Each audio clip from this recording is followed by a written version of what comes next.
Dynasty fantasy football owners, we're back with our segment of speed trading. I've got a list of players that I'm going to go through and ask the guys if they would trade for that player or trade away that player from a Dynasty fantasy football perspective. And as always, if there's any players that you're thinking about either trading for or trading away from a Dynasty perspective, comment them below so we can answer you. All right, here we go. Speed trading. Our first player on the docket is running back Najee Harris. You trading for or trading away Najee Harris? Well, I've had some takes as far as Najee Harris goes. In our first video, I told you that don't count on the season. It's looking like it. He's not done so well. But this might surprise you, Joe. But I actually would trade for him, especially in a dynasty context. I don't know if I don't know if Pickett's going to target the running back. Obviously, I don't think that he's going to be as good this season. But from a dynasty perspective, he's still getting a good amount of volume. I kind of like him moving forward, so I'd trade for him. Yeah, I don't know, Steve. I don't know if I can do it, man. It's tough. I mean, and the Steelers really have to address that offensive line. That's really what's holding them back. But I actually I don't know if is it the foot injury or what, but he just doesn't look like an explosive player either. I mean, I know the offensive line's not opening up holes, but then you just watch him run and it's just not impressive. And then, as you mentioned, the reason he was so good last year was he had statue of Ben Roethlisberger back there, and his targets were off the charts, and all of his big plays came off the receiving game. And I just don't see Kenny Pickett dumping the ball off to him because he can move. So that kind of concerns me, especially for Dynasty. Pickett's not going anywhere. And volume is king. He doesn't seem to be in line for guaranteed volume as he was last year. So I'm kind of concerned about him going forward, honestly. Yeah, I think the injury might have something to do with it. But I hear what you're saying. And yeah, Pickett's looked good, so I don't see him. He'll definitely start next season for sure. All right. Joe talked about this guy in the last video, wide receiver Michael Pittman. Yeah, Joe. So I'm going to agree with you on this. I think you're going to go my way on this. I'm going to trade him away. There's enough people that like Michael Pittman. There's enough buzz around Michael Pittman. But I'm getting off that quarterback carousel. I'm going to get sick to my stomach. It's probably not going to be Matt Ryan next year. I mean, that's crazy to have a different quarterback, in 4 different seasons. So who knows if Frank Reich is there or not. But I'd trade him away at this point. With the emergence of Alex Pierce, I just don't think he can be that number one receiver that you kind of are looking for him to be. So I would trade him away. Yeah, I agree, Steve. In a dynasty setting, I mean, it's kind of tough, like you mentioned, with the not knowing who the quarterback is going to be. It doesn't look. Matt Ryan's not been impressive, so I can't imagine he's going to be sticking around. So I definitely would look to move off of him as well, especially, as we keep mentioning his name, Alec Pierce, and him emerging, he kind of seems to be taking that number one role. And if Pittman's not even going to score touchdowns, it's kind of hard to see what he's going to do for fantasy. All right, next player, quarterback Russell Wilson. Oh boy, Joe, this is your guy here. If it was me, I actually would trade for him. The only thing is, I think the owner would have a pretty hard time selling low. I mean, he is looking not as advertised, and as a result, you could get him. So I would trade for him. I don't think this is an aberration. I think that he will get back to, Russ's way. It might not be this season, maybe next season. So from a dynasty context, I would trade for him. Yeah, I agree with you, Steve. I mean, it hasn't looked pretty at all. We're saying we'd like to have Geno Smith instead, but I think this can't be Russell Wilson all year long.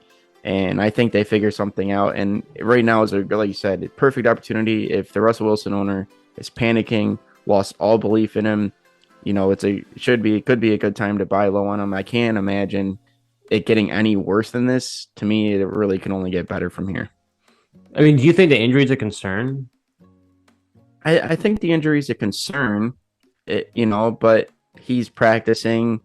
I don't know. I think most his throws didn't seem that affected. He still had 274 yards last week. And most of it was just him not seeing the right read to make and trying to force those throws that caused the interceptions.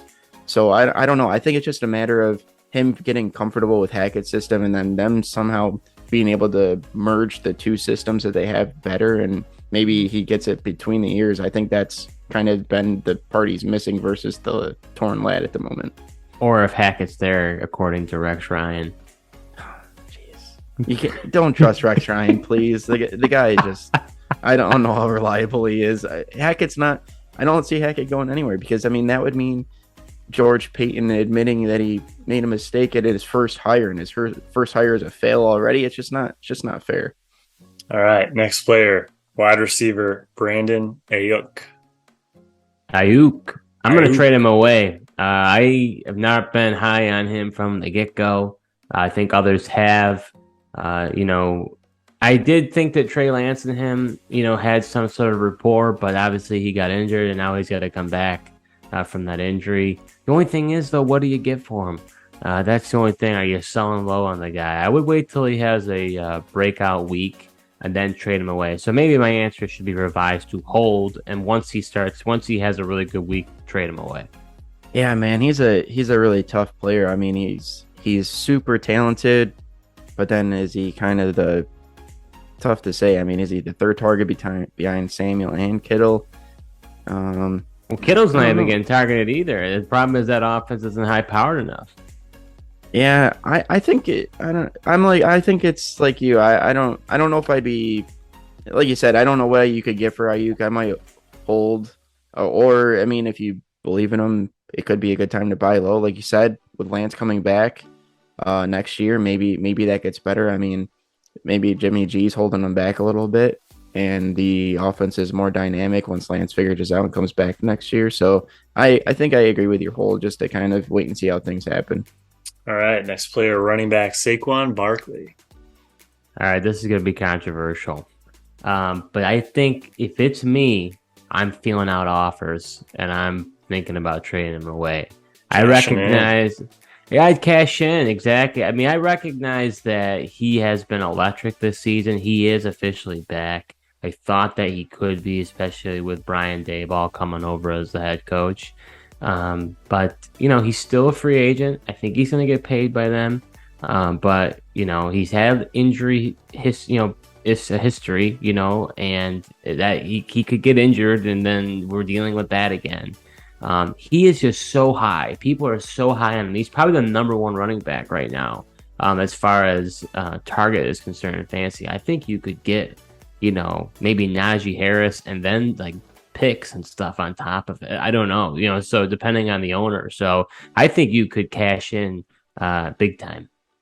Yeah, I kind of agree with you, Steve. I think I might cash in as well. I mean, it's hard to deny his comeback season here, but I just think it's a little too unknown for his future for Dynasty to, like you said, I mean, between the injuries, is he going to stay with the Giants? But even if he does, what's their quarterback situation looking like? I know their offensive line is a little improved this year.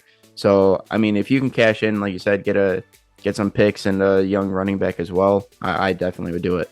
Would you say his value is the highest it's ever been?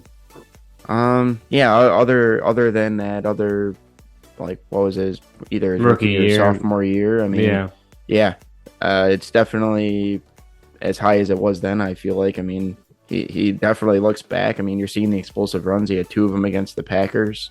So I almost think it's the highest because he's had so much hype, and it's this idea like, will he come back? Will he come back? Will he come back? And now he's finally back, and people are like, hop on board the train. I got to have him now. So I feel like his value is like peak right now. Yeah, it definitely could be. This is what Saquon Barkley managers have been waiting for, man. Exactly. I think that's why you feel that, and it's just because it's like everyone's just kind of been holding their breath, and this is what they've been expecting, and it's like hallelujah, like hey, he's finally here. All right, next player, wide receiver Allen Robinson. Oh boy. I try to not. This is like my last resort when it comes to players. You never want to sell low on a guy. So you really got to hold out as much as you can. I think I'd say hold. I'm getting close to the point that I'd be looking to trade him and get whatever I possibly can. And hopefully somebody in my league still believes in him. But I don't even, I don't know. I mean, I feel like I still need to hold out though, because I don't know what you'd get. Maybe he's a deadline deal, if you could wait that long. But at this point, I'd be more inclined to trade him away than trade for him at this point. Yeah, definitely. I mean, I'm not actively looking to acquire this guy. Like we said, there's only two relevant players on the offense right now in fantasy, and if it's not Cup or Higbee, I don't really want him. But like you said, I don't know what you'd really get for Allen Robinson. He's been so bad, so maybe wait till he has one or two good weeks in a row, put something together. If he does, and then hopefully try to maximize off of there. All right, and we are in IDP leagues. We got to get some defensive players in there. Our first defensive player is cornerback Trevon Diggs. Yeah, so this is interesting. Trevon Diggs, is leading the league in pass deflections right now. And people have kind of ridiculed him in a way. You would think they wouldn't, because he led the league in picks. But then they say he gets burned all the time, so is he a really good corner? He's actually performed really well. I know in a lot of traditional IDP leagues, cornerbacks are kind of an afterthought. But I think I would buy him, honestly. I would try. Sorry, wrong segment. I'll trade for him. I'll trade for him. I think he's here to stay. I do. I think I would. I know you got him in our Dynasty league, Joe, and you've got to figure out whether or not you're gonna keep him moving forward. But in a situation like that, I think I'd trade for him. Yeah, definitely. I'm with you, Steve. I definitely wouldn't, as I have him. I don't know if I feel comfortable trading the guy away. I mean, he's, other than his phenomenal contract in our league, but it's just he's been too good. And he, like you said, he gets the pass deflections, which is huge in our scoring. He gets the interceptions, and that's all I really want. So I definitely would try to get him and trade for him for sure. All right, next player is wide receiver CeeDee Lamb. Yeah, so it seemed like a lot of people were talking about him, so we thought we had to give our spin and take on him. I would trade for him. I mean, he's performed really well, even with Cooper Rush as the quarterback. Problem is, would you have to pay a sky-high price? So I'd consider, possibly if you have a top receiver, maybe doing a top receiver swap and some draft capital. But I would trade for him at this point. Yeah, I agree. I would try to trade for him as well. Now, price is going to be higher than it would have been earlier this year, when people were concerned about Cooper Rush coming in and what it was going to look like without Dak Prescott. Little did they know it was going to actually be just fine. So yeah, I'm with you, Steve. I'm looking to trade for him. He's not a guy I would actively try to trade away. And I wouldn't have thought that either. So I mean, you missed that. That was a missed window of opportunity. Because I didn't expect this. Yeah, I don't think anyone really did in the fantasy community. I mean, from other people, you're listening in, and when that happened, they were like, "We like CeeDee Lamb, but we have no idea what's going to happen with Cooper Rush." And they were like, "If you could possibly, trade him away," they were almost saying at that point maybe it's a good idea, just because they didn't know how good Cooper Rush was going to be. Oh, definitely. All right, next player, defensive end Bradley Chubb. Yeah, I'm trading him away, Joe. I know he's we've talked about him before. I know he's a Bronco, but he's had two really good games. He's going to be a free agent. He's still too boomer bust for my liking. I try to max out on his big week so far. Yeah, I agree with you, Steve. I'm trying to maximize his value as well, and while he's still healthy. Injuries has been a concern of his. I mean, so is Gregory. We've already seen him get hurt. So, like you said, free agent, is he going to be back with the Broncos? Is he going to go somewhere else? The uncertainty, and for a team that maybe is looking to win now, they might be looking to give you some decent capital going forward for Bradley Chubb as they try to boost up their defense and keep winning. All right, our last player, wide receiver Elijah Moore. Yeah, I'm trading for him, Joe. I know he hasn't been involved in the offense as much. It's been more so recently Breece Hall and Garrett Wilson. I thought he'd be more involved in the offense. I'm still believing that, so I trade for him. This is a perfect buy low time for him. Boy, Steve, this is a tough one. I totally see your buy low argument. Man, it's just, I don't know. It's tough. I think I'd almost trade him away. I don't know. I don't know what to think about that Jets offense and Zach Wilson. I thought things could get better for him with Zach Wilson. Just haven't seen it thus far, and looks like Garrett Wilson's still becoming an increasing guy in the offense. And then surprisingly, Corey Davis has been still getting a good amount of targets too over Elijah Moore. So I don't know. I think if I could trade him away and get decent value, I think I would do that. All right. And if you have any players that you are curious about, if we would trade for or trade away, comment them below so we can answer those. And make sure to like and subscribe to our channel and hop on board for more content like this.